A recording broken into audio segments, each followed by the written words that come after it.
Salutare lume, aici e Angela și voi face încă un clip astăzi. Deja îmi încarc cu unul, mitul Sonic X, o să-l vedeți înainte să încarc clipul ăsta normal. Eu și noul meu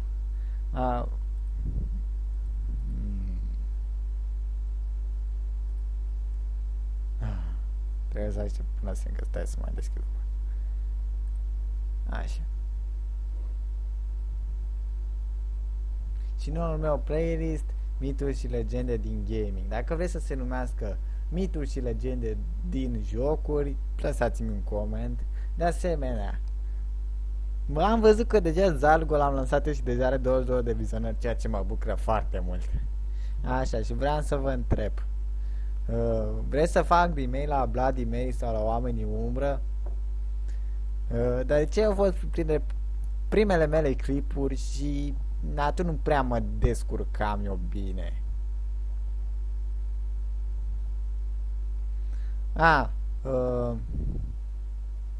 De asemenea, în curând o să fac și un intro la seria asta, o să fie fără.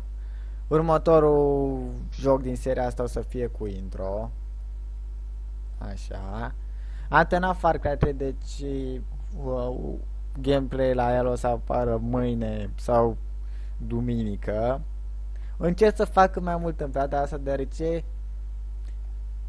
aproape s-a terminat vacanța de vară, deci timpul meu s-a cam dus. Îmi pare rău că n-am putut să fac mai multe videouri. Am fost în vacanță, așa că am vrut să mă și relaxez. N-am putut să stau doar să lucrez la videourile mele. Nu vă dezabonați pentru asta. Așa. Așa, vreau să vă mai spun ceva, ce vreau să vă mai spun. Cred că atât. Da, cred că atât era. Vreau să vă mai întreb la autopromovare dacă vreți să schimb numele acestei serii, deoarece sună un pic narcisist și probabil nu o să înțeleagă că eu pe aici îmi expun schimbările la canal. Dacă găsiți voi un titlu mai potrivit acelei serii, anunțați-o. Și de asemenea vedeți că am tras The Forest. O să fac gameplay în curând la el și am văzut că nu m-a întrebat de gameplay la să de ce n-am mai scos. Păi o să o scos și la ăla, mă rog, tocată nici măcar nu l-am instalat în calculator. O să-l instalez și o să fac din nou.